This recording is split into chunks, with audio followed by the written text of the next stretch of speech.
네, 여러분의 저녁 파트너 김종석입니다. 민주당이 이재명 대표 수사검사를 탄핵 발의한 거에 대해 검찰과 여당은 방탄 탄핵이다 목소리를 높이고 있습니다. 이 탄핵안 어제까지만 해도 자동 폐기 수준이었는데 민주당은 국회 사무처 유권 해석을 받아서 이동관 방통위원장 탄핵을 다시 추진하기로 했습니다. 저희가 이 소식을 준비했습니다. 예, 그리고 오늘도 여러분 댓글 기다립니다. 뉴스탑10 유튜브 생방송에 의미 있는 댓글 남기시면 저희가 소개도 하고 질문도 받아보겠습니다.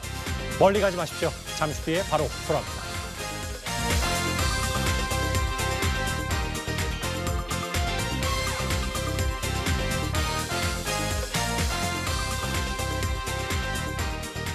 예, 오늘도 뉴스탑10이 자랑하는 뉴스고수 네 분과 함께합니다.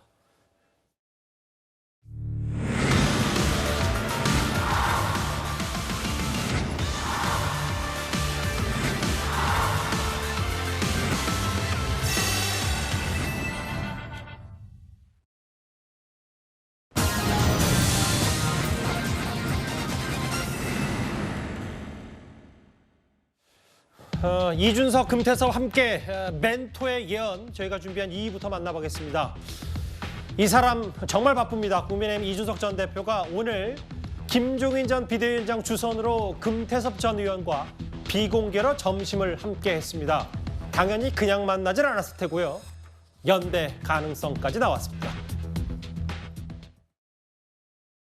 여의도 모사꾼 많아요. 그런 건 아니라는 것까지는 알겠습니다. 그러니까 뭐라고 해야 될까요? 명예가 머리를 지배한다? 뭐 이런 거. 어쨌든 오늘 그래서 만나서 전 전체적으로 좋다 평가합니다. 뭐냐 금태섭 의원이 적어도 고양이는 아니라는 생각이 좀 들긴 들었어요. 신당 창당 혹은 어떤 그런 정치적인 결사를 같이 할 가능성을 열어둘 수 있다. 당연히 열어놓죠. 오늘 그것을 그 가능성을 부정할 정도의 어떤 이견은 보지 못했습니다.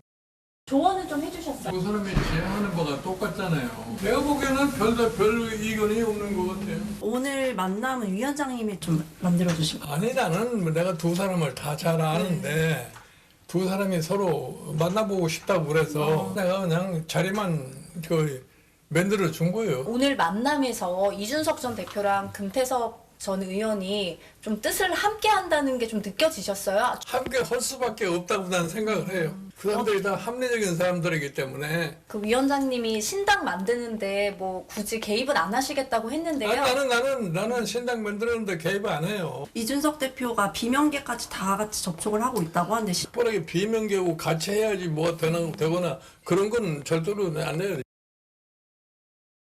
오늘 이른바 3자 오찬 회동이 있었습니다. 오늘 점심시간이었습니다. 하나하나 만나볼게요. 장해찬 최고위원님. 그동안 이준석 전 대표가 당내 대구 경북 지역 현역 의원들을 살찐 고양이에 비유했었는데 비만 고양이들은 밥만 주면 되는 객체였고 오늘 만나봤던 금태섭 전 의원은 여의도 모사꾼도 고양이 이런 사람도 아니다. 뭔가 만나면 대화가 잘 통한다 이런 얘기를 좀 한 것 같아요. 일단 가능성은 열어둬야 이 신당에 대한 기대감이 계속 커질 수 있기 때문인데 저는 결국에는 이준석 전 대표와 금태섭 전 의원이 함께하지 못할 거라고 생각합니다. 두 사람 사이에는 넘어오기 힘들 정도로 넓은 젠더 정책에 대한 간극이 존재하기 때문입니다. 이준석 전 대표 하면 안티페미니즘이 가장 먼저 떠오를 수밖에 없고 반면 금태섭 전 의원의 새로운 선택의 홍보 카드를 보면요. 남성이 등장하지 않아요. 그 카드에는 여성과 동물밖에 등장하지 않습니다. 그 정도로 극단적인 차이가 있기 때문에 우리가 제3당이 되기 위해서 젠더 정책 같은 중요한 어떤 부분에 있어서는 대충 서로 다른 의견 퉁치고 가자? 그건 정당이 아니죠. 정당이라는 건 이념과 정강 정책을 공유하는 결사체인데 예. 결국에는 함께하지 못할 것이고 두 분 다 서로 각자가 너무나 똑똑하고 너무나 잘나신 분들이기 때문에 한쪽의 생각을 양보하고 수긍하는 게 매우 힘들 거고요. 그렇게 됐을 때 끝내 함께하지 못한다면 김종인 위원장께서도 제가 판단하기로는 금태섭 전 의원과 훨씬 더 가깝고 각별한 사이로 알고 있는데 예. 이준석 전 대표에 대해서 또 쓴소리를 할 수도 있다. 지금이야 뭐 비명계든 누구든 많이 붙을 것처럼 해야 언론에 관심이 주어지니까 열린 스탠스를 취하는 것일 뿐 결국에는 이준석 전 대표의 신당은 이준석 개인에게 의존한 신당 정도로 국한될 수밖에 없다고 생각합니다. 예, 젠더 정책이 다른 건 뭐 저도 잘 알지만 너무 시작부터 재뿌리진 건 아닌지 모르겠어요. 일단 두 사람 오늘 점심을 김종인 전 비대위원장 주선으로 함께했고 고양이도 아니고 그러니까 이제 윤 대통령만 바라보는 본인 생각의 이준석 전 대표가 살찐 고양이도 아니고 너무 머리만 쓰는 모사꾼도 아니다. 뭐 함께할 용의가 있다는 이런 표현도 좀 쓴 것 같아요. 다음 화면 보겠습니다. 이 주선을 했던 김종인 전 비대위원장의 생각도 좀 중요한데 허심 탄회하게 얘기했다는 금태섭 전 의원 새로운 선택 금 대표 얘기 정치개혁 주제로 처음으로 대화를 했다. 여기에 보면 두 사람이 지향하는 바가 같기 때문에 함께할 수밖에 없을 것이다. 김종인 전 비대위원장은 오늘 만남에 좀 긍정적인 평가를 좀 한 것 같아요. 아무래도 뭐 금태섭 전 의원을 지금까지 뭐 같이 도와줬다라고 할 수 있는 인물이 또 김종인 위원장이기 때문에 예. 또 그 교착점 그 이준석 대표와는 또 다르게 이준석 대표는 본인의 정치적인 멘토로 항상 얘기를 하고 다니거든요. 그렇다고 한다면 금태섭 전 의원과의 이준석 당대표, 전 대표와의 어떤 만남은 예정된 수순이었다고 보여요. 근데 저는 뭐 이준석 대표에게 금태섭 의원이 플러스 몇이 될지 아니면 플러스 0이 될지 저는 뭐 여기는 가늠할 수 없다고 봅니다. 상당히 이준석 대표를 굉장히 지지하는 커뮤니티나 이런 데서도 지금 금태섭 전 의원의 합류라든지 아니면 금태섭 전 의원이 신당을 같이 할 수 있는 부분에 대해서는 굉장히 우려하는 바도 굉장히 크거든요. 뭐 예. 방금 장희찬 총리께서 얘기를 해주셨다시피 어떤 젠더 갈등이나 젠더 문제라든지 이런 부분에서 어떻게 합의가 될 수 있을 것인가. 그렇지만 이준석 대표가 얼마 전에도 얘기했다시피 10 중에서 하나, 두 개만 맞더라도 같이 할 수 있다는 어떤 가능성을 지금 대폭 열어두고 있다는 상황에서라면 금태섭 의원도 같이 할 수는 있겠지만은 글쎄요. 저도 이준석 대표와 금태섭 의원이 같이 한다는 부분에서 정치적 영향력이 이준석 플러스 금태섭이 저는 2 플러스 2나 3이 되지는 않을 수도 있다라는 생각은 가지고 있습니다. 근데 제가 10초만 말씀드리면 다른 게 다 달라도 하나만 똑같으면 된다. 그 똑같은 게 반윤이잖아요. 반윤 신당할 거면 그냥 조국 전 장관이랑도 같이 합당해서 하면 되겠다라는 생각이 듭니다. 예. 네. 아까부터 제가 너무 시작부터 재만 뿌린다고 말씀드렸는데 아니 어떤 취지는 알겠고 그 얘기도 좀 논평도 저 추가로 더 장해찬 최고 얘기도 들어볼 기회가 있을 겁니다. 일단 어쨌든 두 분 얘기 중에 그러니까 팩트 위주로 좀 확인을 하면 젠더 문제가 금태섭 전 의원과 이준석 전 대표 다르다니까 이준석 전 대표가 과거 선거 전략 중에 뭐 20대 남성들 중심의 정책을 폈다면 금태섭 전 의원이 과거에 퀴어 축제에도 참석한 바가 있기 때문에 그런 문제에 대해서 좀 다르다고 두 분이 논평을 하신 것 같고 그 다음 화면을 보겠습니다. 오늘 한 1시간 넘게 비공개로 점심 식사를 했다. 근데 여기서 좀 흥미로운 부분이요. 김종인 전 비대위원장 얘기는 두 사람뿐 아니라 다른 사람들도 더 동조해서 규합을 해야 된다. 대구 출마 여부에 개입 안 한다. 비명계는 공천이 보장되면 야당이 있을 거기 때문에 신당에 같이 해야 되는 거 아니냐? 아니다. 뭐 전반적인 김종인 전 비대위원장의 구상을 좀 봤을 때 장윤주 변호사님, 이 신당이 만들어지면 신당의 이념적 지향성이 대략 중도 보수, 그러니까 비명계까지 끌어가는 것보다는 중도 보수 쪽이 좀 무게를 두는 것 같아요. 그렇죠. 그렇게 볼 수 있을 것 같습니다. 그런데 이준석 전 대표는 계속해서 스펙트럼을 넓히겠다라는 얘기도 했었거든요. 예. 그러니까 신당 창당을 앞두고 또는 이제 신당 창당을 예정을 한다라고 한다면 새를 불리고 또 몸집을 키워야겠다는 생각도 하고 있는 것 같은데요. 그렇다 하더라도 지금 말이 나오고 있는 뭐 더불어민주당의 이른바 뭐 비명계 의원들이 접촉을 하거나 또 합류할 가능성은 저는 거의 없다고 생각이 듭니다. 사실 정당이라는 것이 말씀 주신 것처럼 이념적인 어떤 정치적인 신념도 또 공유를 해야 되는 것이고 그리고 여러 가지 정책적인 방향이라든지 이런 근본적인 공감대가 있어야 하는 것인데 그냥 신당 창당을 위해서 또는 내년 총선의 정치적인 셈법만을 가지고 그대로 그냥 모이는 것을 국민들이 보실 때 과연 제대로 된 정당이라 평가할 수 있겠느냐 이런 회의가 들고요. 예. 앞서서도 계속 두 분 말씀 주셨지만 이준석 전 대표와 금태섭 전 의원이 과연 두 분이 연대를 할 수 있을지도 불명확한 상황에서 사실 비명계 의원들이 접촉해서 함께 할 가능성은 저는 지금으로선 가능성 없다 이렇게 봅니다. 예. 그러니까 그 비명계와 관련해가지고 약간 지금 언론계에서 보는 입장과 당사자들하고는 좀 차이가 있는 것 같아요. 비명계 당사자들. 네. 예. 그러니까 뭐 저도 당사자분들하고도 얘기를 해보면 예. 지금 비명계, 그러니까 언론에서 보는 비명계는 이준석과 함께 할 것이냐 말 것이냐를 지금 계속 얘기를 하고 있거든요. 아하. 근데 지금 오늘 뭐 이현우 의원도 언론 인터뷰를 했지만은 자체적인 어떤 공동 행동체를 만들 것이다라는 지금 얘기를 하고 있어요. 예. 그 제가 알기로도 어떤 민주당 안에서 아니면 민주당 밖에 나간 것까지는 아직 좀 섣부른 판단인 것 같고 민주당 안에서 어떠한 공동체를 만들어서 공동 행동을 할 것이다라는 단계까지는 어느 정도 이루어진 것 같거든요. 그렇기 예. 때문에 이준석 신당과의 어떤 이 접점 문제는 아직까지는 그러니까 뭐 지금 단계에서는 논의될 것은 아니다. 저는 그렇게 생각합니다. 알겠습니다. 근데 이제 다만 상대당이 보셨을 때 민주당 소속의 설주한 변호사와 장현주 변호사가 이준석 신당을 바라보는 점수 매기는 게 조금 온도차는 있어요. 보셨을 때. 설주한 변호사는 그래도 좀 앞으로 좀 흐름을 봐야 된다라고 했고. 알겠습니다. 김종인 전 비대위원장 일단 이준석 전 대표 멘토로서 두 사람이 좀 합리적인 생각들을 갖고 있기 때문에 만나서 함께 할 거라고 본다는 게 이제 김종인 전 비대위원장의 오늘 얘기였고요. 그러면 현재로서는 이준석 전 대표가 영남을 기반으로 한 신당에 본인이 직접 대구 지역구에 출마할 가능성이 가장 높아 보입니다. 오늘 이준석 전 대표는 대구가 신당에게는 가장 어려운 지역이 될 거라고 했습니다. 새로 뭔가를 시도하는 사람에게는 가장 어려운 도전이 있다면 그 아성을 깨는 것일 것입니다. 그런 역할을 해달라는 요구가 있을 때는 회피하지 않겠다. 저는 가장 어려운 지역, 나름대로 오늘 정해놨다는 얘기죠. 가장 반개혁적인 인물과 저는 만약 한다면 승부를 보겠습니다. 출마를 하시게 되면 혼자 출마를 하십니까? 당연히 대구에는 훌륭한 분들이 많고요. 너무 많아가지고 걱정하지 않습니다. 저는 만약에 신당이 생기면은 제일 어려운 거 역할 하겠다. 그건 지역구 출마고 지역 중에서 제일 어려운 곳. 신당에겐 대구가 제일 어려운 곳일 거거든요. 역설적으로. 신당에게는 험지 가장 어려운 것이 대구니까 대구에 나갈 거다. 오늘 한 유튜브 방송에 출연해서 재차 이준석 전 대표가 이런 입장을 밝혔습니다. 그런데 제일 어려운데 왜 나갑니까? 쉬운 데 나가가지고 국회의원 뺏지다는 게 이준석 대표의 목적 아니었겠습니까? 저는 사실은 왜 대구를 이야기하는지 납득이 안 되는데요. 예. 왜냐하면 명분도 없잖아요. 뭐 예컨대 노원이나 뭐 그런 데 아니면 수도권이나 그러면 명분이라도 조금 더 있을 것 같고 실리도 없잖아요. 어려운 데 가가지고 낙선하는 게 무슨 실리가 있겠습니까?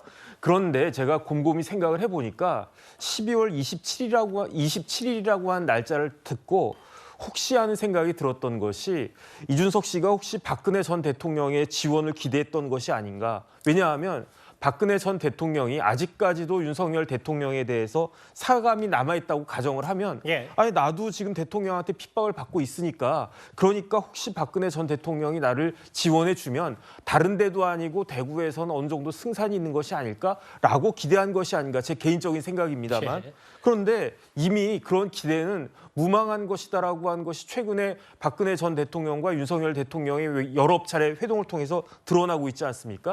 저는 지금은 뭐 그 이준석 씨가 대구에서 진짜 뭐 출마한다고 계속 이야기하지만 진짜로 대구에서 출마할 것인지 자체가 의심스럽고요.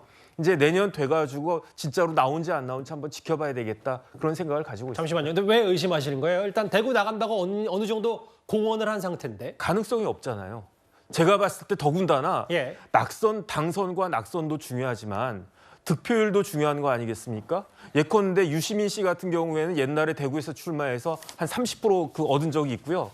김부겸 전 의원 같은 경우에는 낙선했을 때도 40%를 얻었었는데 질 때 지더라도 잘 져야 된다는 말씀. 만약에 이준석 씨가 내년에 출마했는데 대구에서 어디에서 나오든지 간에 10%도 못 미치는 득표율을 갖다 얻었다. 그러면 그 본인의 정치 생명이 굉장히 위태로워질 것이 아닌가. 여론조사 돌려보면 내년에 어떻게 할 것인지 나오지 않을까 저는 생각됩니다. 어제 저희가 잠시 만나봤던 그래픽을 다시 소환할 수밖에 없습니다. 대구 지역구 총 12곳 가운데 대표적인 왜냐하면 언론에서 이준석 전 대표가 제일 어려운 곳 혹은 반개혁적 인물과 붙겠다라고 얘기를 했기 때문에 그래서 언론에서 뭐 자천타천으로 나왔던 게 바로 수성갑 주호영 의원 지역구 아니냐 뭐 이런 얘기가 있었는데 근데 이제 주호영 의원 지역구 수성갑은 또 아니라고 하는 이준석 전 대표의 에둘러서 표현이 있기 때문에 뭐 윤지혁, 추경호, 양금, 이인선 뭐 대구에 있는 지역구도 주요 인물들을 제가 모아봤는데요. 설주현 변호사님. 네. 그러니까 이준석 전 대표의 생각을 좀 속내를 보면 어쨌든 보수의 텃밭인 대구부터 흔들어야 신당이 가능성이 있다 이렇게 판단한 겁니까? 여기는 보수의 어찌 보면 가장 성지인 곳이거든요. 본진이라고 볼 수도 있어요. 그러니까 이준석 대표가 좀 게임이나 이런 표현을 게임에 대한 어떤 이런 걸 같이 풀어서 많이 설명을 하는데 뭐 본진 탈환, 본진 털이를 해야지만 어찌 보면 신당의 정체성을 가져가면서도 확장 가능성도 더 넓어진 것이거든요. 예를 들어서 수도권에서 한다. 수도권에서는 보수의 세가 센다, 아니면 민주주의 진보의 세가 센다, 이런 부분을 규정 짓기가 어려워요. 그렇지만은 이준석 대표가 예를 들어서 대구를 근거지로 해가지고 한다면 어떤 보수 신당, 개혁적 보수의 신당이라는 어떤 캐치프레이즈를 가져갈 수 있다고 봅니다. 예. 그렇다고 한다면 저 뭐 어디에서 출마할 것인가? 근데 여기 나오신 분들이 아닐 수도 있어요. 아까 오후의 기사를 보면 이준석 대표가 용산에서 내리꽂히는 곳에 자기가 갈 수도 있다라고 지금 얘기를 하고 있거든요. 그렇다고 한다면 지금 우리가 이 표에서 봤듯이 현역 의원이 아닌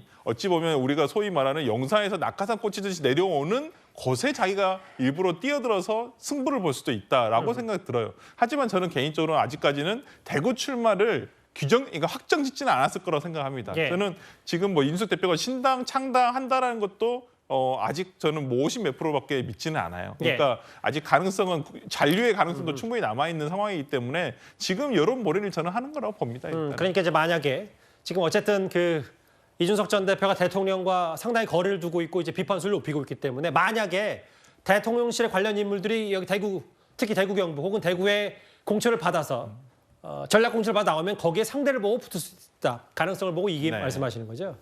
일단 오늘 3자 회동도 했고요. 이른바 이준석 신당이 기정사실화가 되니까 이제 국민의힘에서도 본격적인 견제에 나선 것 같습니다. 이준석 신당을 평가절하하는 목소리를 저희가 한번 모아봤습니다. 지도부하고 얘기는 많이 안 해봤는데 제가 볼 때는 이준석 대표가 굉장히 그 정치 경험도 많고 그다음에 이런저런 그 고민도 많이 하는 정치인 중에 하나임에도 불구하고 너무 게임하듯 하고 있는 것 아닌가. 신당 창당에 대해서 라는 생각이 좀 들어요. 그래서 밀고 당기기 하는 전략 중에 하나. 그래 뭐 쉽게 표현하면은 이게 광팔기 수법 뭐 이런 것 아닌가라는 생각. 나는 상기동 사람이고 노원병이 진심이다 이런 표현을 쭉 해왔거든요. 근데 느닷없이 다른 지역에 출마하겠다는 명분들을 자꾸 찾고 있는 게 아닌가라는 생각이 듭니다. 국민의힘이 제대로 된 역할을 추진한다면 이준석 전 대표 신당은 영석, 그야말로 찻잔 속 태풍에 그칠 수 있다라고 생각합니다. 영석이면 무언을 빕니다. 이준석 신당에 대해서 좀 야멸차게 그 전망을 하면 결국은 혼자서 대구 무소속으로 갈 거예요. 왜냐하면 비명계까지 아우르고 하려면 이준석이 빠져야 되는 거죠. 매일 징징대고 투덜거리고 또 빈정상하고 그다음에 빈둥빈둥대고 이게 뭡니까 도대체? 이런 사람하고 어떻게 신당을 할 수 있어요? 저희 모아보니까 이제 시작이 좀 된 것 같아요. 이른바 이준석 신당에 대한 십자포와 신당 영석이 될 거다. 이준석 전 대표의 광팔기 수법이다. 아까 김근식 교수는 결국은 신당에서 무소속, 신당 잘 안 돼서 무소속으로 뭐 이준석 전 대표가 나간다는 취지를 얘기했는데 장해찬 최고도 여기 덧붙인다면 무슨 말을 할 수 있겠습니까? 뭐 일단은 저기서 이야기했던 분들 중에 박정아 수석 대변인도 그렇고 김병민 최고도 그렇고 김근식 교수님도 위원장님도 옛날에 다 이준석 전 대표와 바른미래당 같이 했던 분들이거든요. 그리고 이 전 대표가 틈만 나면 이야기하는 윤핵관 하는 우리 당의 중진들도 이 전 대표가 당선됐던 전당대회에서 그때 다 이준석이라는 새로운 브랜드를 응원해줬던 분들이에요. 근데 정치를 오래 하면 오래 할수록 내 편이 더 많아지는 게 좋은 정치인데 이준석 전 대표를 보면 정치를 한 시간이 길어지면 길어질수록 적대 관계의 사람들이 더 많이 생기고 이준석 하면 이를 가는 사람들이 많이 생기면서 편이 점점 더 줄어들고 현명해지거든요. 그 자체가 신당의 미래를 예언하는 것이다. 지금 당장 양당에서 공천 떨어진 사람들, 공천 못 받을 것 같은 사람들을 규합해서 신당을 만든다 한들 그 안에서도 과거의 바른정당이나 바른미래당 내분 사태 같은 그런 사건들이 아주 버라이어티하게 펼쳐질 것이기 때문에 과연 이 전 대표가 자신의 어떤 비대한 자아를 좀 내려놓고 신당을 함께할 동료들에게 손을 먼저 내밀 수 있을 것인가? 근데 그게 됐다면 지금 국민의힘에서 이 처지까지 내몰리진 않았겠죠. 그래서 결국 자기 간판으로 한번 원맨 팀으로 승부를 보겠다로 귀결될 가능성이 높은데 대구 출마의 명분부터 대구 지역구에서 이준석 브랜드로 어느 정도 표를 받는지까지 뭐 넘겨야 될 산이 많다고 보고요. 다만 저희 국민의힘 입장에서는 뭐 출범할 가능성이 높아 보이는 이준석 신당 비판만 하고 말 것이 아니라 저희도 대구 경북 지역이나 전국에 이뇨한 혁신위원장 말처럼 더 참신하고 유능한 새로운 젊은 기수들을 많이 내보내고 또 중진들이 희생하는 모습 보이고 이렇게 뭔가 혁신하는 모습을 보여서 이 전 대표 신당의 존재감이 없어지게 만들기 위한 노력을 국민의힘도 방심하지 않고 경주해 나가야 한다고 생각합니다. 화면 좀 바뀌었고요. 한번 저부터 보겠습니다. 일단 본인 정치적 고향, 뭐 실제 고향이기도 하고 상계, 노원병에서 3번 총선에 출마한 경력이 있기 때문에 이준석 전 대표의 그 이제 대구 출마, 아직도 아까 말씀드렸다시피 대구 출마 안 할 가능성도 있으니까 좀 조심스럽긴 한데 이 명분 싸움에 대해서는 장윤주 변호사 어떻게 좀 생각하세요? 그렇죠. 이준석 전 대표 하면 노원의 아들이다 이렇게 얘기를 해왔었는데 노원의 아들이 왜 대구 또는 영남 기반 신당을 이야기하는지에 대해서 당연히 비판이 있을 수 있다는 점 이준석 전 대표가 모를 리가 없습니다. 그렇기 때문에 지금 여러 가지 이야기를 가지고 명분을 쌓고 있다라는 평가들이 많은 것 같고요. 특히 좀 다르게 이야기하자면 명분을 쌓고 있는 동시에 여론을 살피는 중이다 이렇게 봐야겠습니다. 지금 하는 얘기를 보면 어려운 도전하겠다, 뭐 기성 정당의 아성을 깨는 것이 어려운 역할이다. 그래서 뭐 지역구 출마를 하겠다 이런 얘기들을 하고 있는데 그 하나로 지금 대구 출마 가능성까지 타진이 되는 것이고 그리고 지역구 출마를 만약에 안 하게 된다라고 한다면 뭐 얼마든지 비례정당 그러니까 영남을 기반으로 하는 비례신당도 가능성이 열려 있는 거 아니겠습니까? 지금 이준석 전 대표가 어떤 결단을 하게 될지는 앞으로 지켜봐야겠지만 적어도 지금 시점에서 아이러니하게도 노원으로 안 갈 가능성이 가장 높은 것 같아서 그 부분은 참 아이러니한 지점이다 이렇게 말씀드리겠습니다. 물론 뭐 이게 선거 개편도 있긴 한데 일단 뭐 저것도 2년 전이니까 뭐 정치야 많이 가변성이 있고 많이 변하긴 합니다만 노원에서 이제 내리 이제 3번 출마를 했다가 다 낙선을 일단 했고 그 이후에 이제 신당 창당 영남을 기반으로 한 새로운 당을 만든 다음에 본인 직접 대구 지역구에 뛰어들 가능성까지 일단 다음 달 신당 창단을 앞두고는 여러 운들을 좀 이준석 전 대표가 띄우고 있습니다. 다음 화면이요. 이 질문은 설주환 변호사께 질문 드릴 텐데 잠깐만 장혜찬 최고위원께 팩트체크요. 아까 바른미래당 말씀하셨잖아요. 그러니까 아까 오늘 이준석 전 대표 신당에 대해서 상당히 평가절하했고 최대치 비판을 쏟아냈던 박정아 의원, 김병민 최고위원, 그리고 김근식 교수 이 3명 다 이준석 전 대표 행보 중에 3명 중에 잠시만요. 다음 화면을 다시 볼게요. 그러니까 이 2명 박정아 의원, 김근식 교수 그리고 김병민 최고위원이 바른미래당 함께 소속이 돼 있었던 겁니까? 아니 전부 다가 아니라 김근식 교수는 바른미래당 소속이었고요. 그리고 나머지 분들 같은 경우도 평소에는 이준석 전 대표와 교류나 친분이 많았던 분들이다라는 지적을 하는 거죠. 저희랑 중진들 포함해서. 그러니까 근본이 이제 바른정당과 바른미래당 소속의 의원들 그때 함께 정치했던 인물들이 지금 비판하고 있다. 이게 핵심이라는 말씀이시죠? 그렇죠. 어쨌거나 같이 했던 분들조차도 또 전당대회 때 이 전 대표를 지지했던 분들조차도 이 전 대표와 많이 돌아섰다. 대표적인 게 전당대회 끝나고 당선된 날 되자마자 제일 먼저 얼싸안았던 게 정진석 의원이에요. 그런데 이준석 전 대표와 정진석 의원의 관계가 지금 어떻습니까? 다 돌아서지 않았습니까? 강원도의 권성동 의원 전당대회 때 이준석 전 대표 많이 도와줬습니다. 그런데 어떻습니까? 지금 관계가. 같이 하면 할수록 사람이 늘어나는 게 아니라 더 줄어든다는 이야기를 드리는 거죠.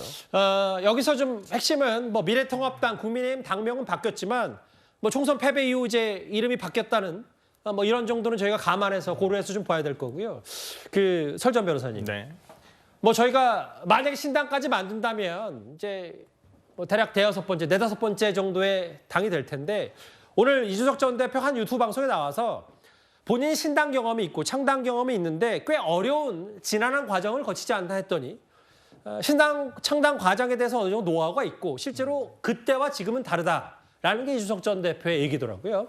뭐 창당에 들어가는 시간은 절대적인 시간은 좀 있습니다. 그걸 이게 뭐 절차대로 쭉 진행을 하게 되면 하지만 저는 뭐 이준석 대표가 얘기를 하는 신당이란 것이 온전히 본인이 다 만들어서 하는 신당도 있을 수도 있고요. 만약에 오늘 금태섭 의원같이 새로운 뭐 금태섭 신당에 합류하는 형식 뭐 그런 식도 있을 것 같고 아니면 지금 얼마 전에 국민의힘을 탈당한 시인규 대표, 시인규 변호사 같은 경우에도 지금 뭐 정바세라고 아니면 민심도 가칭 민심동행이라고 하는 어떤 지금 정당 체제를 지금 만들어가고 있거든요. 저는 그렇다고 한다면 지금 여러 어찌 보면 그릇이 있다고 보여요. 여러 가지 텃밭이 있는데 거기에 이식이 될 수도 있고 거기를 규합해서 본인이 규합을 해서 당을 만들 수도 있어서 어떤 물리적인 절차라든지 물리적인 인원수, 정당에 꼭 필요한 정당법에 필요한 요건은 충분히 갖출 수 있다고 보기 때문에 그 형식적인 요건만 갖춰진다고 한다면 실질적인 내용을 가는 것은 뭐 내년 총선까지 충분한 시간을 가질 수 있거든요. 예. 그리고 아마 이준석 대표의 지금까지 어찌 보면 선거에서 보여주는 홍보 능력은 그래도 저는 뭐 상대 당이었지만 상당히 인정하는 편이거든요. 선거 전략 면에서는 충분히 훌륭한 재원이다 이 말씀하시는 거예요. 형식적인 정당법에 따른 정당만 어떤 기틀이 잡아진다고 한다면 예. 저는 뭐 그 부분은 충분히 실질적인 내용을 채워가는 것은 시간이 그렇게 오래 걸리지 않을 것이다 저는 봅니다. 본인도 이제 신당을 구축하는 제3지대를 다지는 과정에 대해서는 어느 정도 과거 경험이 있기 때문에 그 부분에 대해서는 좀 일정 부분 자신이 있다는 얘기를 오늘 그 3자회동 마치고 나서 한 유튜브 방송에서 얘기를 하더라고요. 오늘 금태섭 전 의원 만났고요. 이상민 의원은 얼마 전에 식사를 함께 했다. 뭐 양양자 대표도 함께 할 수 있다는 얘기도 있고. 물론 뭐 여기에 천아용인의 허은하 현역 의원은 일단 내부 국민의 변화를 위해 애쓸 거다라는 표현을 했기 때문에 정치적 멘토인 김종인 전 비대위원장 여러 조언과 교감 아래서 뭐 창당 얘기가 지금 벌써부터 많이 나올 수밖에 없습니다. 이번 주제 마무리하기 전에 다음 화면을 좀 볼게요. 정혁진 변호사님. 그래서 저희는 언론이니까 전망하고 관측하는 거잖아요. 벌써부터 과거 제3지대의 그 정당들의 과정과 결과를 좀 짚어봤을 때 특히 가장 많이 비교가 되는 게 호남, 특히 광주를 중심으로 했던 안철수 신당, 국민의당이 당시 광주에서 이제 반문 정서를 얻고 많은 의석을 했다가 이제 2018년에 해산했는데 직접 비교되는 부분, 이 흐름을 좀 어떻게 판단하시겠습니까? 일단 저 어떤 생각이 드냐면 지금 상황에서 누가 합류하겠는가. 저는 영석이라고 생각이 돼요. 저도. 지역구 영석. 비례는 공직선거법이 어떻게 개정되느냐에 따라 가지고 몇 석을 얻을 수 있을지 몰라도 지역구에서 이길 만한 데가 있을까 저는 굉장히 회의가 되거든요. 게다가 예. 지금 저는 어떤 생각이 드냐면요. 지금 대한민국 2023년 대한민국은 정치가 없는 나라예요. 왜냐하면 정치라고 하는 것이 여야가 타협하고 그러는 것인데 여는 여대로 야는 야대로 타협하지 않지 않습니까? 그렇다라고 하면 뭐냐면은 지금 각 정당에 대한 지지보다 역지 지지가 그 어느 때보다도 강한 상황이다. 그렇다라고 하면은 그 내년 4월에 이제 총선할 때 그 어느 때보다도 사표를 방지하기 위한 심리가 강할 것이다. 저는 그런 생각이 들거든요. 아하. 그런 상황에서 어떻게 제3당이 설 자리가 있겠습니까? 그다음에 저는 어떤 생각이 드냐면 이준석 씨 덕분에 여당에서 가능한 한 젊은 사람들을 많이 공천하지 않을까. 아하. 그럼 김이 또 빠지지 않겠습니까? 이런 상황에서 이준석 씨 신당이 생긴다고 한들 예. 거기에 누가 합류를 할 것인가? 거기에 뭐 한번 경험 쌓기 위해서 한번 출마를 한번 해볼까? 이런 사람 말고 당선될 가능성이 있는 사람이 누가 합류할 것인가? 저는 지극히 회의적으로 봅니다. 그러니까 이제 예를 들어 미국의 사례를 봤을 때도 지금 공화당과 민주당, 이제 바이든 대통령과 트럼프 전 대통령이 극심한 이제 갈등을 겪고 있는데 네네. 그런 차원이라면 물론 거기는 양당 체제지만 제3 혹은 뭐 다른 여집합들이 살아날 공간이 없다. 너무 극단 혹은 차악을 뽑는 선거가 되기 때문에 그런 말씀들을 하시는 그렇죠. 거예요. 네네. 일단 뭐 이준석 전 대표의 과거 정치 이력과 오늘 금태섭 이준석 전 대표 그리고 김종인 전 비대위원장까지 금태섭 전 의원까지 3자 회동 얘기를 첫 번째 주로 만나봤습니다. 그럼 반면 다음 주제는 바로 국민의힘의 인요한 혁신위원장 얘기입니다.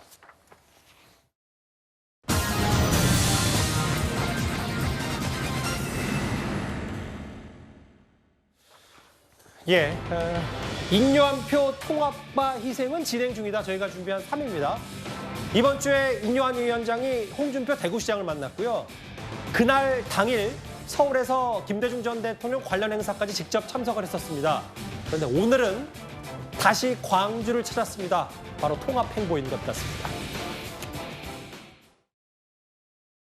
뭐 아직은 정해진 게 없고 아직 기다리고 있습니다. 원장님은 여야 뭐 굉장히 경험이 많으신 분이니까 뭐 어떤 전략적인 말씀일 수도 있지 않습니까? 저는 뜻은 잘 모르겠습니다. 기다려야죠. 그거는 지금 국회 일 처리하는 것도 많고 그래서 좀 기다려야 돼요. 조금 더 기다립시다. 요구를 조금 더 세게 해야 되지 않겠어요? 저는 통합, 희생 잊어버린 거 아니에요. 시간이 좀 필요합니다. 시간이. 그동안의 인여한표 혁신은 속도전이었어요. 1호, 2호, 3호. 특히 이제 지도부와 친윤 불출마이기 때문에 좀 당내에서도 여러 말들이 좀 있었는데 일단 장해찬 최고위원님, 통합 희생 잊어버린 거 아니고 아직 ING다. 요거는 좀 더 세게 하겠지만 좀 더 시간을 갖고 지켜봐달라는 게 오늘 인 위원장의 말의 핵심이래요. 근데 저는 이미 풍차가 돌기 시작했기 때문에 누구도 이 풍차를 거꾸로 돌릴 수는 없다고 생각합니다. 물레방아의 비유에도 마찬가지고요.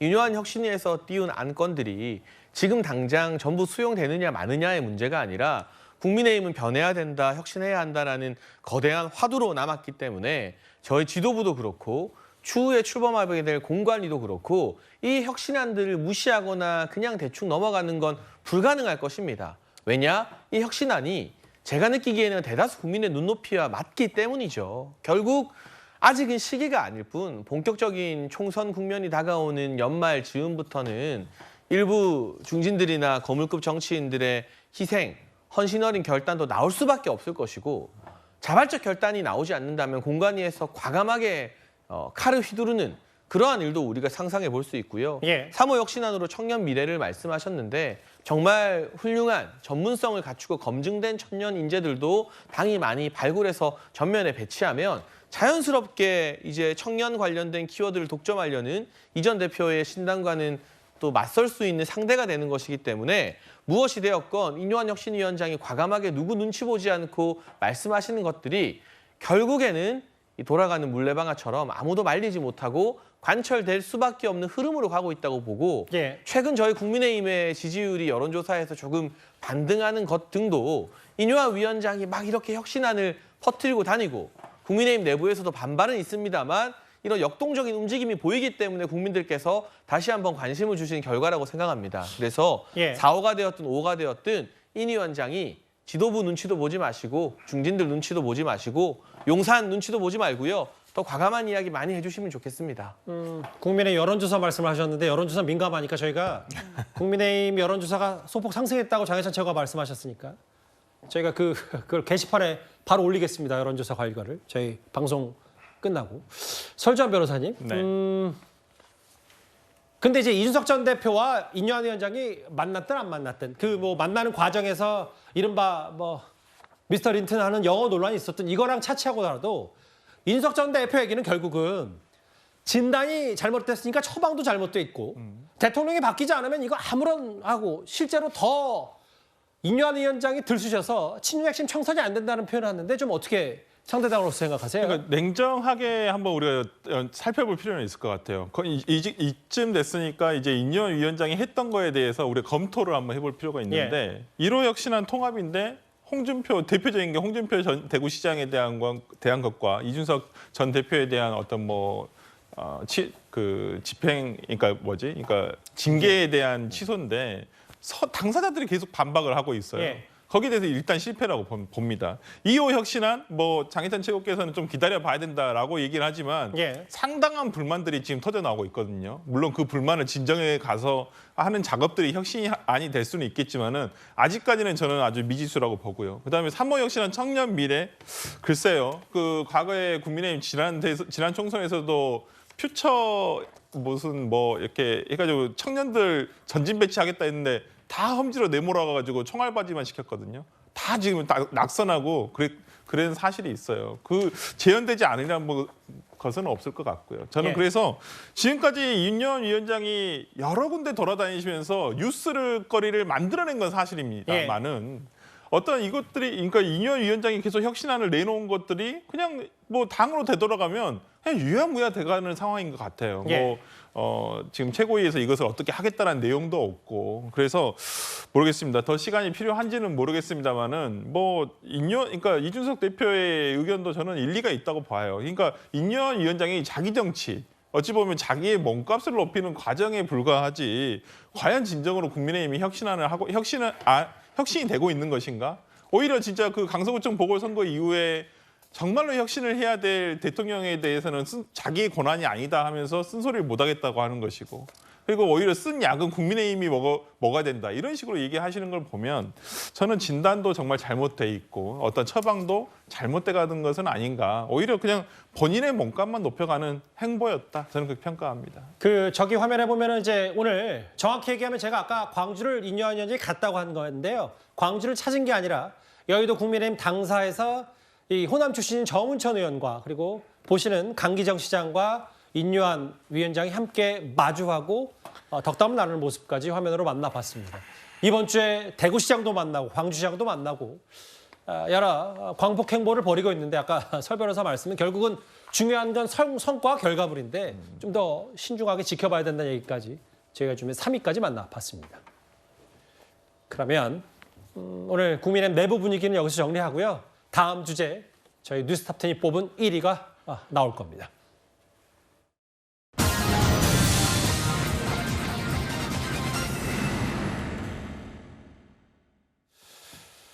예, 먼저 4위. 검사 탄핵은 이재명 대표 재판 지연 전략 아니냐? 이 얘기부터 해보겠습니다. 민주당이 어제 이동관 방송통신위원장과 이재명 대표 수사를 지휘하는 이정섭 차장검사에 대해서 탄핵안을 발의했었습니다. 이게 거의 폐기 수순까지 갔다가 오늘 국회 유권 해석을 받아서 다시 추진하기로 했는데요. 일단 검사 2명의 탄핵안 발의에 대해 한동훈 법무부 장관과 이원석 검찰총장의 반응부터 들어보겠습니다. 이미 지난번에 한 명의 검사에 대해서 역대 최초로 21대 국회에서 탄핵소추가 가결이 되었습니다. 오늘 추가로 4명이 소추가 되었다 2명이 철회됐지만 이런 상황에 대해서 법무부 장관으로서 어떻게 보고 계신지 답변 부탁드리겠습니다. 이재명 재판 수사에 대한 보복과 압박이라고 생각합니다. 민주당의 검사 탄핵은 검사의 당대표 수사에 대한 보복 탄핵입니다. 검사를 겁박하고 검찰을 마비시키려는 협박 탄핵입니다. 그리고 당대표의 사법 절차를 막아보려는 방탄 탄핵입니다. 그래도 검찰을 탄핵하겠다고 한다면 검사들을 탄핵하지 말고 이재명 대표에 대한 수사와 기소를 책임진 저를 검찰총장을 탄핵하십시오. 일단 이번 주제 사진 한 장으로 시작을 해볼까요? 어제 민주당 지도부입니다. 언론에서 허를 찔렀다는 평가들이 꽤 많았습니다. 왜냐하면 민주당은 탄핵안을 본회의 연결 72시간 내에 처리하려고 했었는데 어제 국민의힘이 전격적으로 필리버스터 무제한 토론을 철회하면서 이렇게 이재명 대표를 비롯한 정청래 최고위원, 홍익표 원내대표, 고민정 최고위원, 당 지도부가 심각하게 상의하는 모습이 오늘 언론, 신문 1, 2면을 장식했어요. 실제로 어제까지만 해도 자동 폐기 수준이었는데 오늘 국회 사무처 유권 해석을 받아서 다시 추진하기로 했습니다. 화면을 좀 바꿔볼게요.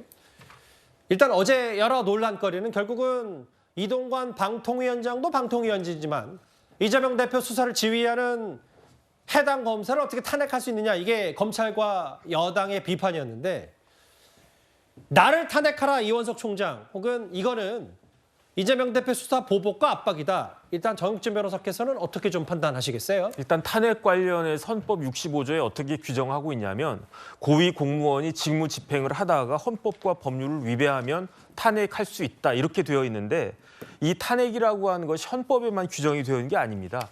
헌법재판소법에도 규정이 되어 있거든요. 헌법재판소법은 조금 틀려요. 그 규정이 조금 달라요. 예. 탄핵 심판 청구가 이유가 있는 때에는 헌재는 피청구의 파면 결정을 선고한다, 이런 식으로 규정이 되어 있단 말이에요. 그런데 이러한 탄핵과 관련해서 헌법재판소에 판례가 있습니다. 어떤 판례가 있냐면은 헌법재판소는 헌법에 아무리 헌법과 법률을 위반하면 탄핵할 수 있다, 이런 식으로 규정하고 있지만 그게 모든 법을 위반했다라고 해서 다 탄핵될 수 있는 것이 아니고 공직자, 고위 공직자의 파면을 정당화할 수 있을 정도로 중대한 법 위반이 있어야 된다라고 하면서 이게 어떤 판례냐면 노무현 전 대통령 관련된 판례거든요. 예. 그때 뭐라고 이야기했냐면 노무현 대통령도 헌법과 공직선거법 위반을 했다. 위반한 걸 인정을 했어요. 하지만 이것이 그 법 위반 정도가 헌법과 공직선거법을 위반한 정도가 대통령을 파면할 정도로 중대한 것이 아니다. 그렇기 때문에 그 탄핵을 기각을 한다. 이렇게 결론이 나왔고 이게 판례란 말이죠. 그런데 지금 뭐가 문제가 되냐면은 예. 뭐 여러 가지가 뭐 문제가 될 수도 있지만 특히 이정섭 차장 관련해서는 위장 전입 운운하고 있지 않습니까? 야당에서. 그래서 제가 찾아봤어요. 그 위장 전입 지난번 문재인 정권 때 위장 전입한 고위 공직자가 누가 있는지 봤더니 예. 김상환 대법관을 비롯한 헌법재판관과 대법관 무려 5명이 위장 전입을 했어요. 예. 그다음에 이제 김상환 대법관 같은 경우는 5차례나 했다라고 해서 기사가 났었단 말이죠. 그런데 수원지검 차장 정도는 그냥 대통령이 임명하면 되는 겁니다. 하지만 대법관은 국회에서 동의를 해줘야 되는 거예요. 그러니까 다시 말해서 위장 전입한 사람을 대법관이 돼도 수원지검 차장이 높습니까? 대법관이 높습니까? 어쨌든 대법관이 돼도 된다라고 동의까지 해줬으면서 이제 와가지고 위장 전입 운운하면서 탄핵돼야 된다? 이것이 파면을 정당화할 정도로 중대한 법 위반이 되겠습니까? 이런 것들을 종합해서 봤을 때 지금 야당 입장에서는요. 이재명 대표에 대한 수사를 방해하기 위한 거다. 왜냐하면 지금 수원지검에서 이재명 대표 관련한 그 대북송금이나 그 법인카드나 이런 것들을 하고 있는 사람이 이정수 차장 아니겠습니까? 이렇게 의심받을 행동을 하는 것은 굉장히 부적절하다. 저는 그렇게 판단이 됩니다. 그러니까 정 변호사 말씀은 저기 보면 본인 의혹 중에 지금 민주당이 꼬집었던 게 저 딸의 위장 전입 의혹인데 저것만 하더라도 문재인 정부 때 여러 주요 인사들이 위장 전입 건수가 그렇게 많았으면 이게 어떻게 국회에서 탄핵안 발의할 정도의 명분이 되느냐? 이건 말도 안 된다는 말씀을 하시는 거죠? 그렇습니다. 네. 이정섭 차장 얘기는 잠시 뒤에도 만나볼 텐데 일단 정혁진 변호사의 시각 그리고 검찰, 여당의 얘기는 이재명 대표 수사를 총선까지 지연시키려는 방탄용 아니냐 이런 비판 목소리가 어제 오늘 나왔습니다. 오늘 이거에 대해서 이재명 대표가 이렇게 반응을 했습니다.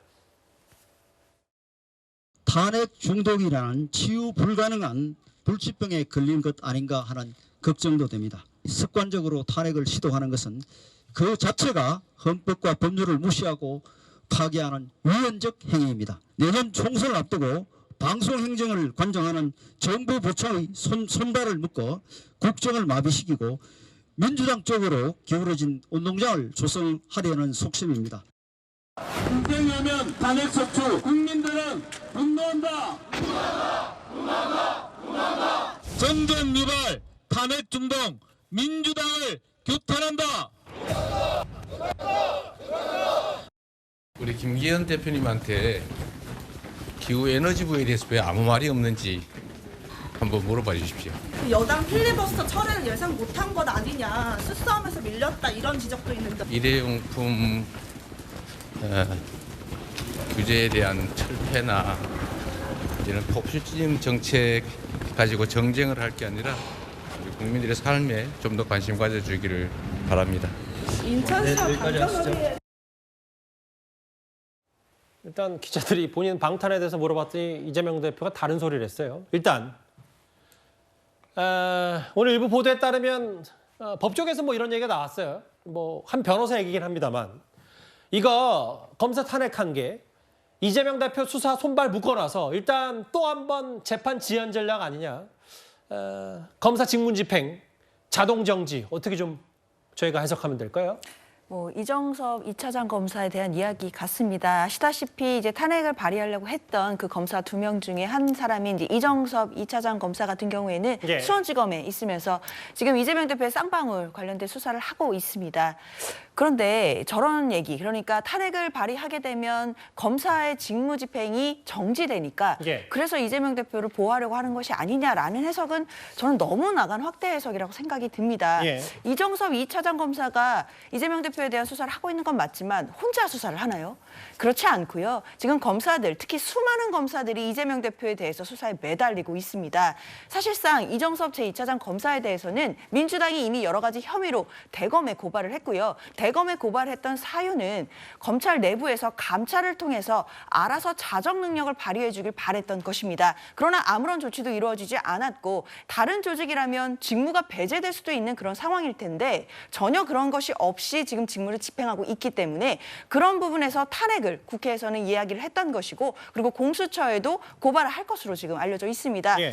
그렇기 때문에 이것만 가지고 검사의 직무를 정지시켜서 이재명 대표에 대해 수사를 방해한다라고 하는 건 너무 나간 확대 해석이다 이렇게 말씀드리겠습니다. 근데 이제 그 내용 중에 이제 여당에서 했던 얘기가 제가 여당 말을 빌어서 하면 분명히 뭐 이원석 총장에게 자체 감찰, 검찰 내부 자체 감찰도 있고 실제로 오늘 민주당이 공수처에 문재인 정부 때 만들어진 공직범죄수사처에 고발까지 했는데 그거 2개면 되지 뭐 국회에서 탄핵까지 하냐. 이거에 여당의 반박은 어떻게 생각하시겠어요? 사실 대검에 이미 고발하고 말씀하신 것처럼 감찰이 되는 부분들이나 또 어떻게 되면 이분이 제대로 된 조치를 받는지 이런 부분들을 민주당에서 기다렸던 것도 맞습니다.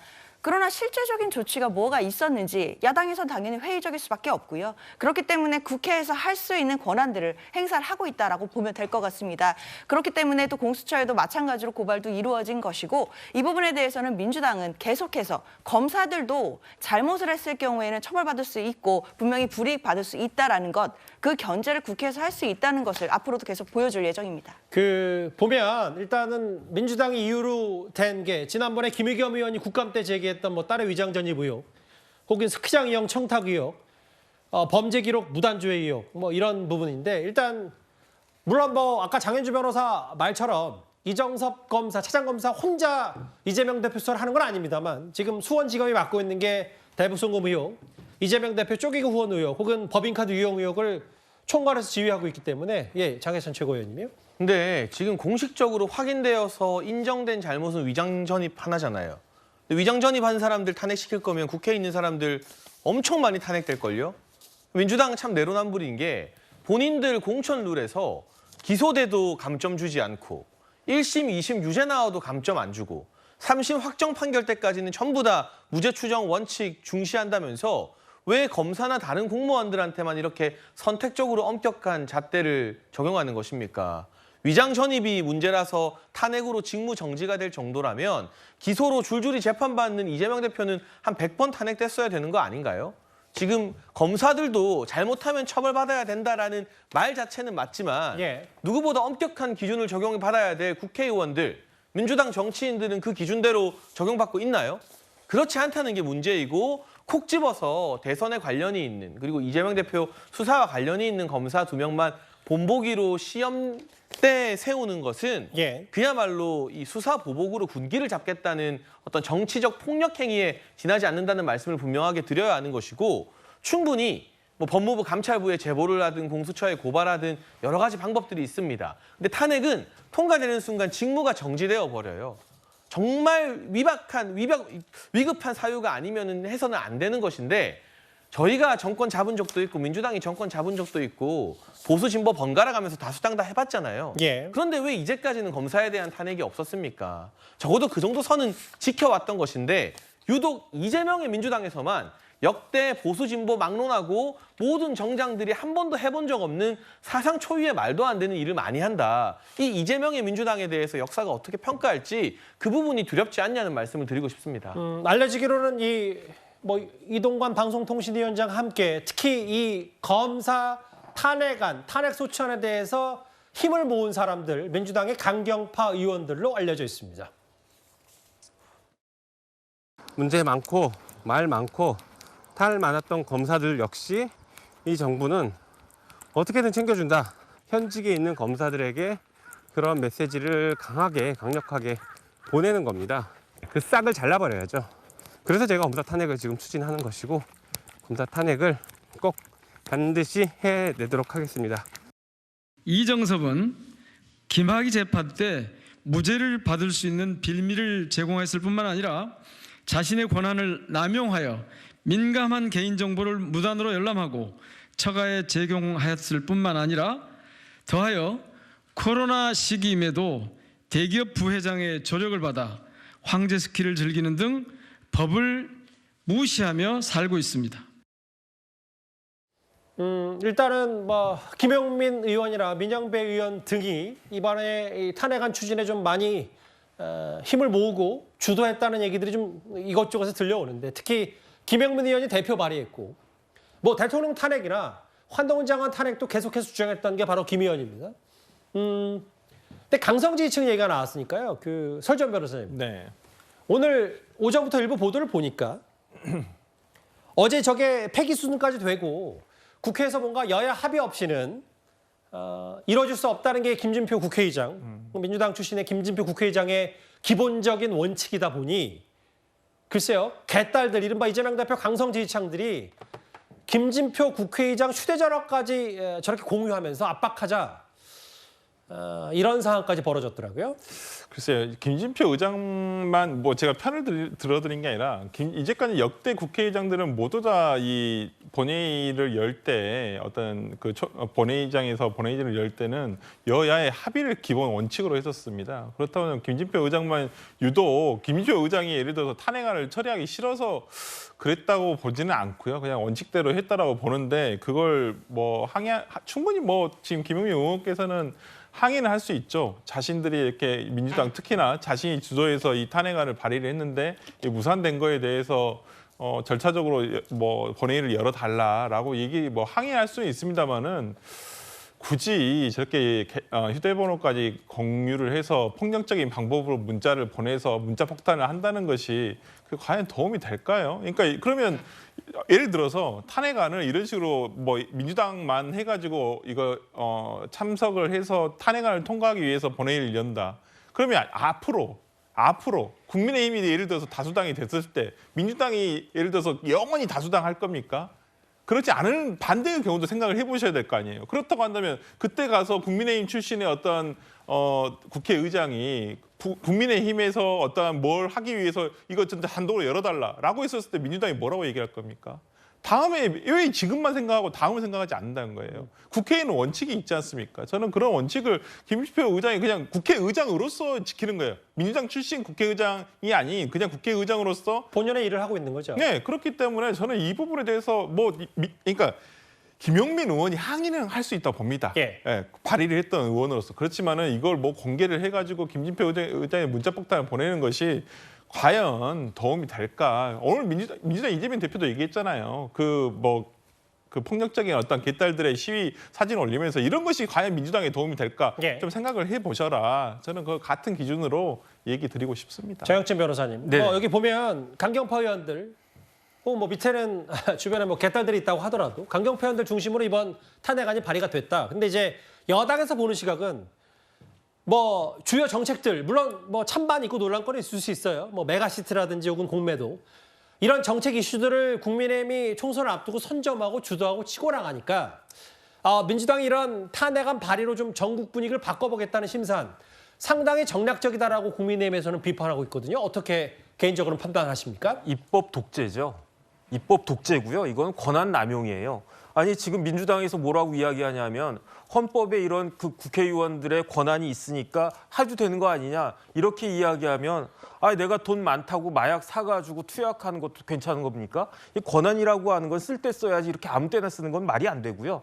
누가 보더라도 이거는 탄핵 요건에 맞지도 않고 우리나라 75년 역사상 탄핵된 적은 탄핵소추가 의결된 적은 딱 5번밖에 없는데 그런데 여기에다가 또 추가적으로 이런 사안 가지고 탄핵을 한다라고 시작하면 말이 안 되는 거고요.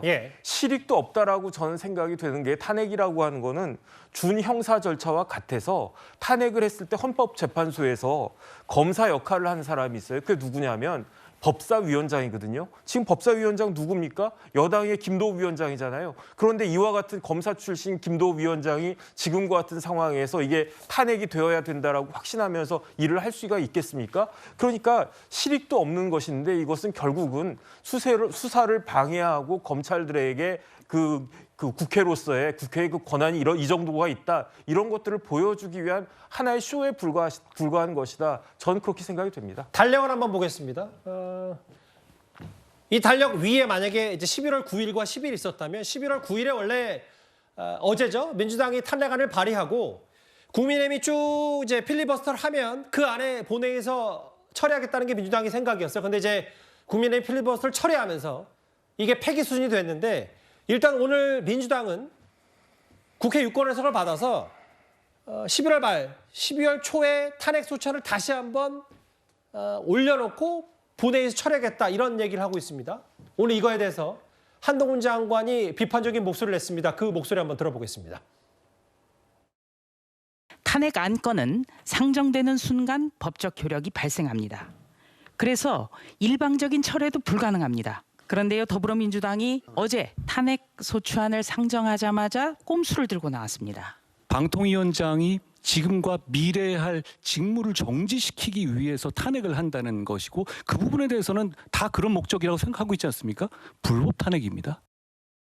철회가 가능한지, 그다음에 다시 또 회기 중에 일사부재의 원칙을 벗어나서 발의를 할 수 있는지, 그것에 관해서 내각의 일부 구성원보다는 법률 전문가로서 견해를 밝혀주시기 바랍니다. 제 소속 공직자도 탄핵의 대상이 된 문제니까요. 저랑 무관한 얘기는 아닐 것 같고요. 다만 내용이 부당하다는 점은 제가 어저께 말씀드렸습니다. 일반적으로 말씀드리면 마음대로 안 된다고 해서 절차 해석까지 이렇게 무리하면 국민들께서는 4.4.5입 떠올리실 것 같습니다. 이동관 방통위원장 탄핵 다시 추진한다고 하니까 오늘 한동훈 장관의 저 얘기. 일사부재의 원칙 때문에 불결단 안건을 회기 중에 다시 발의하거나 제출할 수 없다. 그런데 민주당이 오늘 국회 사무처 혹은 김진표 의장의 유권 해석을 받아서 탄핵안 철회를 했고 그럼 다음 본회의 때 한번 해보겠다. 장현수 최고위원님. 오늘 국민의힘 보니까 지도부가 할 수 있는 법적 조치 다 하겠다고 하던데요. 일단 헌재 권한쟁의 신청하는 것과 동시에 가처분 신청도 들어갔습니다. 그러면 법원에서 이 일사부재의 원칙을 어긴 것에 대해서 가처분을 받아들이면 이번 본회의에서는 탄핵안을 다시 올릴 수 없는 것이고요. 가처분이 기각되면 민주당이 말하는 것처럼 월말로 예정된 예산안 본회의 때 올리게 되겠죠. 근데 국민들께서 보실 겁니다. 방통위원장과 이재명 대표 수사하는 검사를 탄핵하기 위해서 국회법을 어겨가면서 정말 무리하게 힘으로 밀어붙이고 이건 꼼수가 아니에요. 저 이제 꼼수라는 표현을 안 쓰려고요. 그냥 폐악질입니다. 이런 폐악질을 쓰는 모습을 보면서 야, 민주당이 의석수 많이 있다고 저렇게 깡패처럼 구는구나라고 국민들이 다 보게 되실 거고요. 방통위원장 직무가 정지되면 그 한 사람만 재판받고 쉬다 오는 게 아니라 지금 방통이라는 부처의 업무 전체가 중단되게 됩니다. 예. 2명은 있어야 의결이 되는데 위원장 직무 정지되면 혼자서 의결할 수가 없어요. 남은 방통위원이. 그러면 뭐 YTN이 이제 매각되지 않습니까? 여기에 대한 승인도 방통위에서 못 내리게 되고 뭐 SBS나 KBS 2채널 같은 여러 방송사들 재승인 기간인데 이 재승인에 대해서도 방통위가 허가를 안 내주면 미승인 상태에서 방송을 계속 해야 되는 건지 말아야 되는 건지도 법적인 어떤 처분이 좀 불확실하게 됩니다. 굉장히 많은 혼란이 야기되는데 그럼에도 불구하고 이렇게 밀어붙여서 탄핵을 통과시킬 만한 어떤 법적 근거가 있는 것인지 그만큼 지금의 편향된 언론을 그대로 두겠다는 것인지 아니면 뭐 어제 일부 민주당 의원들 보도 나온 것처럼 우리는 그냥 이동관이 싫다. 이거 감정 하나 가지고 탄핵을 하는 것인지 그 후가에 대해서 이상민 장관 탄핵안 9대0 기각과 마찬가지로 하나둘 차근차근 정립이 되고 있다고 생각합니다. 오늘 한동훈 장관이 이런 부당한 절차 아니냐. 4.4.5입을 소환했어요. 당시 이승만 정부 당시에 정족수 미달의 헌법 개정안을 불법 통과시킨 사건 뭐 기억하시는 분들 많을 텐데 이거 탄핵 철회 후 재추진하는 거는 이런 꼼수 아니냐. 장윤주 변호사님 네. 어떻게 민주당에서는 파악하고 있습니까? 한동훈 장관이 뭐 절차적인 부분에 대해서 해석을 좀 달리하시는 것 같기는 한데요. 그 부분에 대해서 표현을 4.4.5입이라고 말씀하신 부분에 대해서는 동의하기가 어렵습니다. 예. 4.4.5입은 말 그대로 정말 불법 행위였는데 오늘 이 부분은 국회 사무처의 해석에 의해서 유권 해석을 받고 국회의장도 철회 결재를 해준 상황입니다. 그러니까 국회 사무처에서도 의사 일정의 정식으로 의제가 그래야지 의제로 발의되었다라고 보는 것이고 민주당에서도 의제로 발의된 바가 없기 때문에 지금 철회를 하겠다. 그러니까 일사부재의 원칙에 걸리지 않는다라고 해석을 내놓은 것인데요. 이것을 가지고 4.4.5입을 운운하시는 것은 좀 너무 나간 해석이다 또는 너무 나간 비유다 이렇게 볼 수밖에 없고 저런 말씀들이 오히려 여야의 협치라든지 국회 내부에서의 자정 기능 또는 국회 내부에서 타협하는 모습 이런 부분에서는 전혀 도움이 되지 않겠다라는 생각이 듭니다. 이동관 방통위원장 탄핵을 재추진하겠다는 민주당 얘기까지 그리고 검찰과 여당의 극렬한 반발 얘기까지 이번 주 저희가 준비한 상위권 이슈였습니다. 다음 주에는 다시 한번 이 인물을 조명할 필요가 있습니다.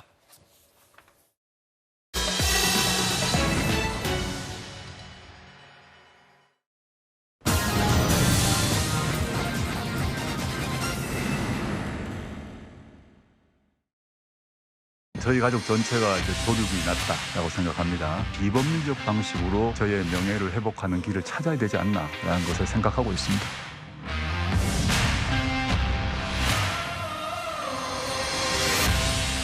안녕.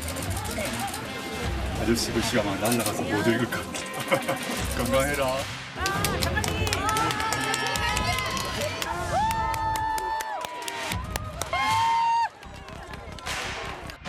저는 걱정이 많지만 세계 잘 살았어요.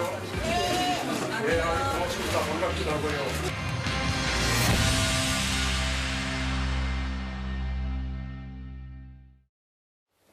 어제 양산 평산마을의 두 사람, 문재인 전 대통령과 조국 전 장관이었습니다.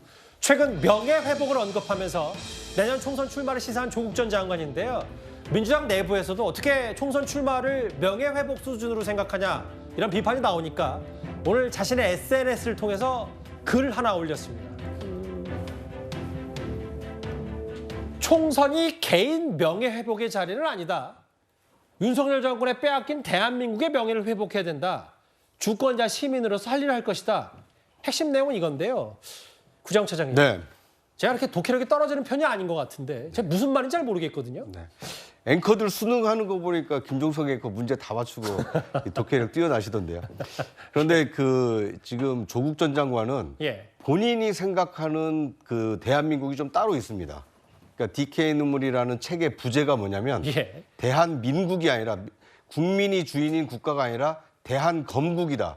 그러니까 검찰이 주인이 된 국가가 됐다. 이렇게 지금 조국 전 장관은 규정을 하고 있습니다. 아하, 예. 그러니까 자신이 규정한 나라는 대한건국이니까 검찰에서 그러니까 국민이 주인이 되는 나라로 바꿔오겠다. 예. 이제 그렇게 자신의 어떤 논리를 지금 완성을 한 건데요.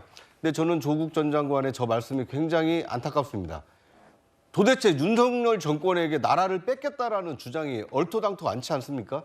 윤석열 대통령이 검찰을 앞세워서 권력을 지금 찬탈한 것입니까? 예. 그게 아니지 않습니까? 대통령 선거라는 민주적 절차를 통해서 국민 다수의 선택을 받아서 대통령직에 당선이 됐고 지금 대통령으로서 국정 운영을 지금 하고 있는 것인데 이제 조국 전 장관의 경우에는 자신을 이 희생양 삼아서 윤석열 대통령이 정권을 찬탈했다. 이런 해석을 하다 보니까 이 대한민국의 명예를 회복하겠다. 굉장히 앞서 나간 얘기를 하신 게 아닌가 하는 생각이 듭니다. 구장차장의 첨삭을 받으니까 좀 이해가 됐어요. 그러니까 이게 마치 대한민국이 아니라 대한검찰공화국이라는 표현을 만약에 갖다 붙이면 빼앗겼으니까 찾는 거고 찾아야 되니까 이게 개인 명예회복뿐만 아니라 대한민국 명예를 회복해야 되니까 자기가 총선에 나가야 되는 명분이 된다. 이런 논리다.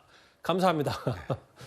일단 조 전 장관의 뜻이 그렇다면 이제 본인 스스로도 이렇게 하면서 출발의 명분, 결심을 좀 세운 거겠죠?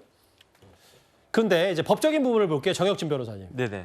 사실 1심에서 유죄가 나온 부분이 있고 여전히 항소심이 진행 중인데 지금까지 재판이 길어진 거 아닌 거 일단 지나간 거니까 접어두더라도 조 전 장관 진짜 출마를 한다. 그게 지역구든 신당이든 본인이 비례 정당의 이제 비례 대표로 나간다고 하더라도 총선 전까지는 어떤 항소심이든 뭐든 결론이 날 가능성은 없는 겁니까? 제 생각에는 이제 재판이 7월 17일, 8월 21일, 9월 18일, 10월 16일 4번 했어요. 항소심 재판을.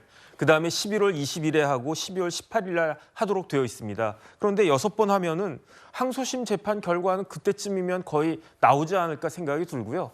내년 총선 전에는 항소심 판결은 나올 것이다. 저는 그렇게 예상을 하고요. 그다음에 항소심 판결은 법정 구속될 가능성이 굉장히 많아 보이는데 결국은 조 전 장관이 하는 이야기는 내가 출마할 테니까 항소심에서 법정 구속을 하지 말아달라 이런 의미가 아닌가 저는 그런 생각이 들거든요. 잠시만요. 그걸 만약에 이른바 누군가는 방탄 출마라고 부를 수도 있는 거 아니에요? 제가 봤을 때는 그렇습니다. 그렇지 않고는 도저히 이해가 되지가 않고요.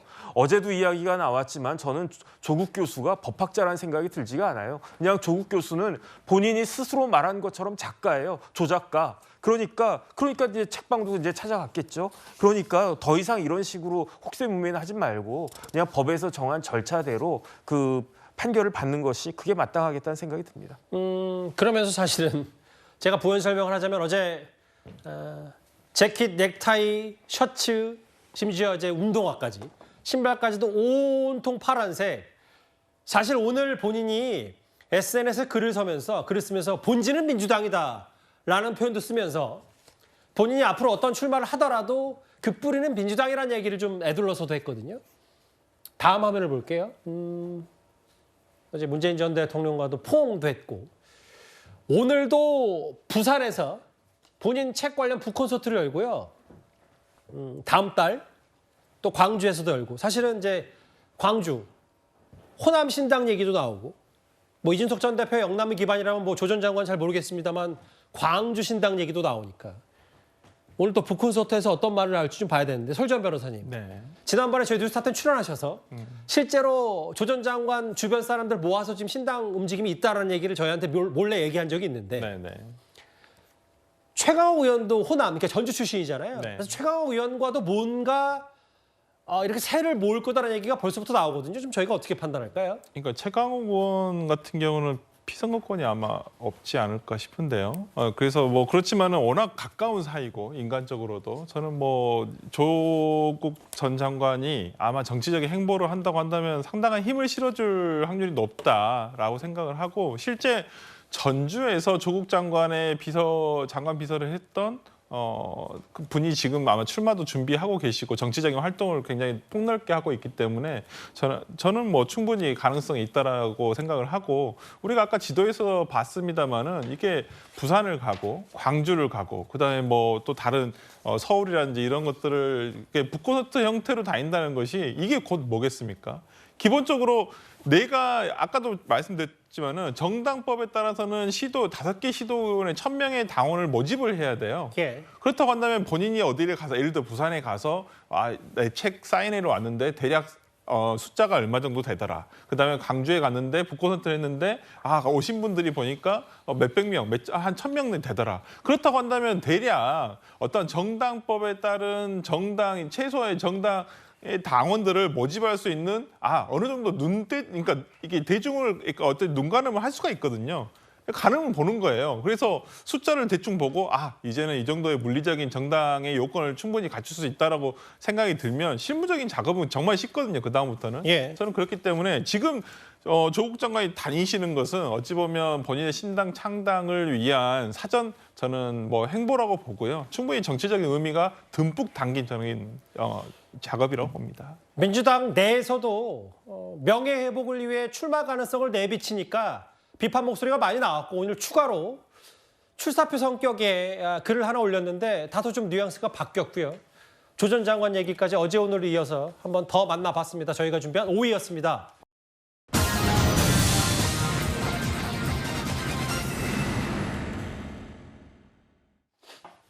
수십억 원대 투자 사기 혐의가 드러난 전청조 씨가 제가 방금 전에 말씀드린 것처럼 오늘 아침 구속 상태로 검찰로 넘겨졌습니다. 반면 대질 조사 이후에도 남현희 씨는 사기 공모 의혹을 전면 부인하고 있는데요. 그런데 오늘 남현희 씨의 목소리가 담긴 새로운 녹음 파일, 녹취가 하나 공개됐습니다. 저희 앞 프로그램이죠. 강력한 사팀이 단독으로 취재한 내용인데요. 지금부터 이 얘기 들어볼 겁니다. 남현희 씨가 다른 펜싱학원 코치에게 전청조 씨의 사업에 대해서 직접 홍보를 합니다.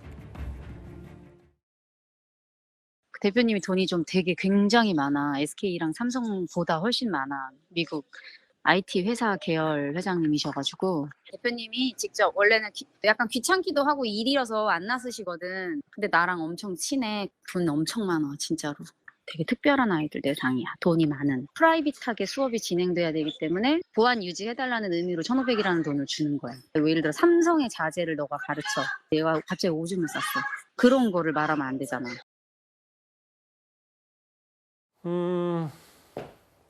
안지영 기자님, 이 이슈 쭉 쫓아오셨는데 저 녹음 파일은 처음 들어보셨죠, 녹취? 네, 처음 들었습니다. 저거 듣고 가장 먼저 무슨 생각부터 드셨어요?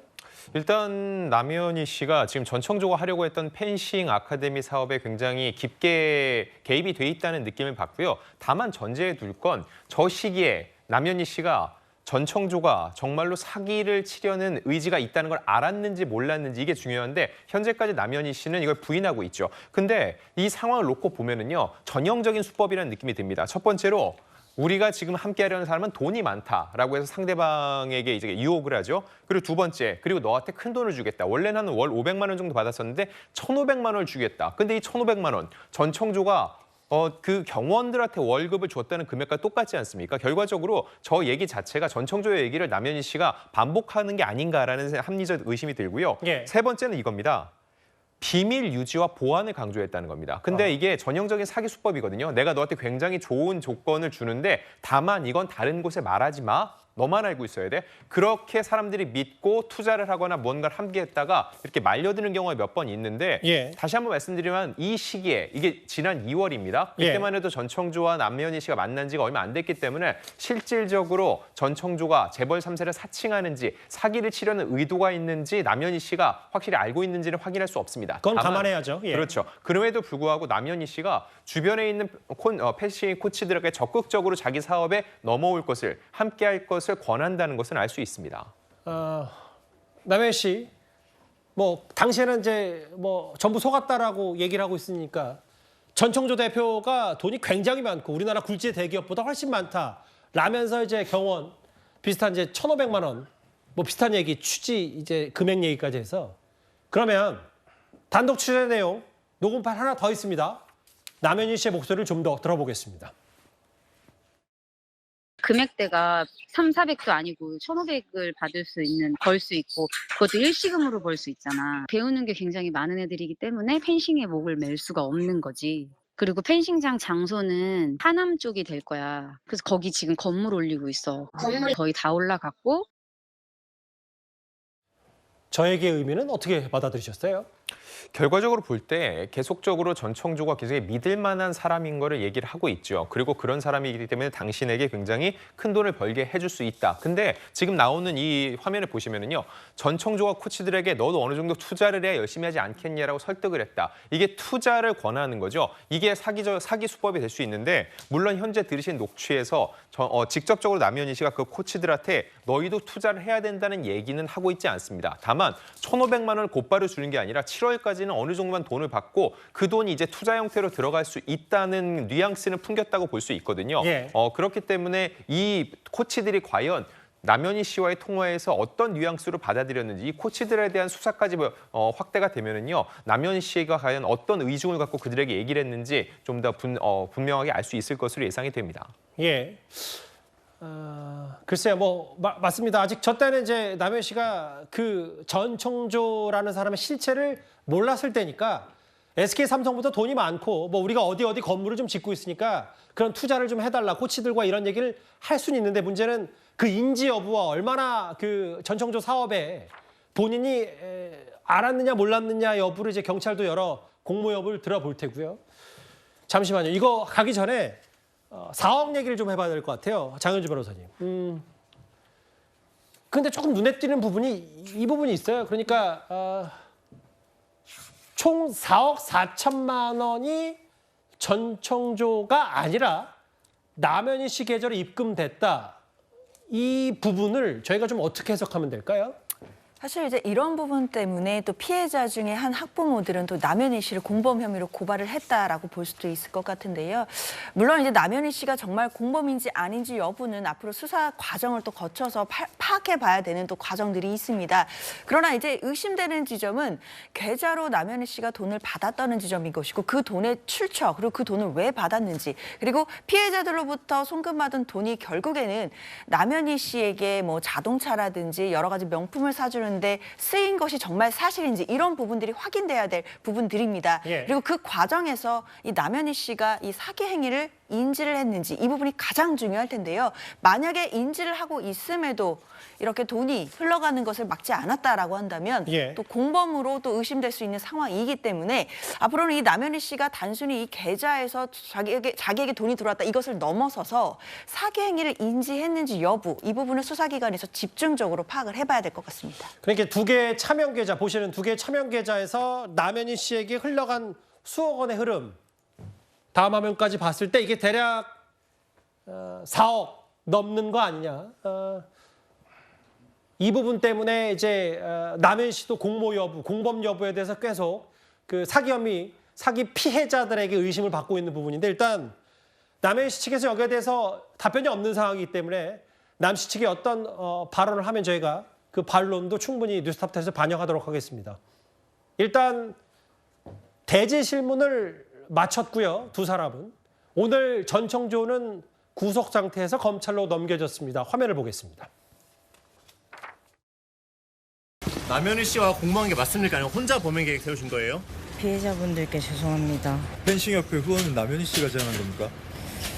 죄송합니다. 남 씨가 지금 본인 거짓말하고 계시다는데 이에 대해서 입장 있으실까요? 남 씨 주장 중에 제일 반박하고 싶은 피해자에게 잠시만요.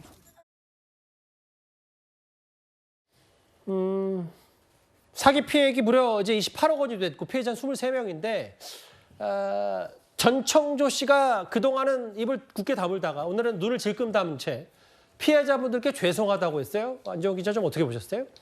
일단 남현희 씨에 대해서는 최대한 말을 아끼고 있죠. 근데 앞서 대지조사 때와는 조금 다른 모습입니다. 대지조사 때는 남현희 씨와 5분만 따로 얘기할 수 있겠냐라고까지 수사관한테 물어봤다가 남현희 씨도 이거를 거부하고 결국 제지를 당했죠. 왜냐하면 두 사람 사이에 어떤 대화가 오갈지 모르기 때문입니다. 아직까지는 남현희 씨도 공모 의혹을 받고 있기 때문이죠. 그런데 지금 또 나와서 전청조는 피해자들께 죄송하지만은 본인의 대질조사에 얘기했던 남현희도 알고 있었다는 주장은 최대한 말을 아끼고 있습니다. 과연 어떤 의중을 갖고 저렇게 행동하려는지에 대해서는 확실하게 알 수 없지만 적어도 전청조가 지금 본인이 얘기하는 거에 있어서 무언가 말이 앞뒤가 맞지 않은 얘기를 계속적으로 주장하고 있다는 걸 알 수 있고요.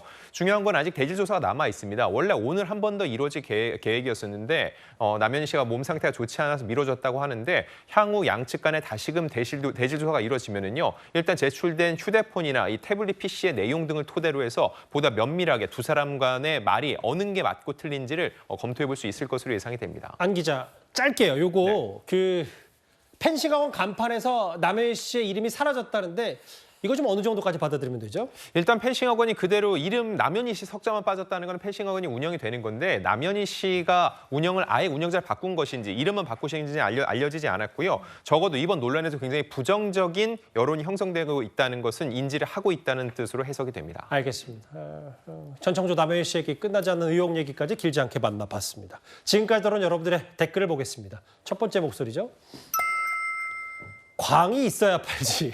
이준석 전 대표 오늘 박정아 대변인이 광팔기 아니냐라고 했는데 예. 일반 국민들도 이런저런 이유로 위장전입 많이 했어요. 물론 뭐 잘못된 행동이지만 그걸로 탄핵까지 가야 되냐 뭐 이런 목소리인 것 같고요.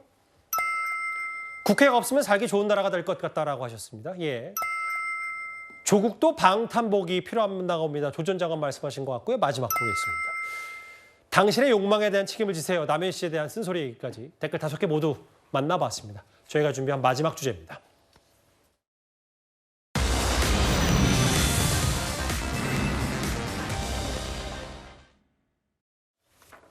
제목 그대로예요. 마약 투약 혐의를 받고 있는 가수 지드래곤 씨가 최근 머리를 제외하고 온몸을 제모한 상태에서 경찰 조사를 받은 것으로 확인이 됐습니다.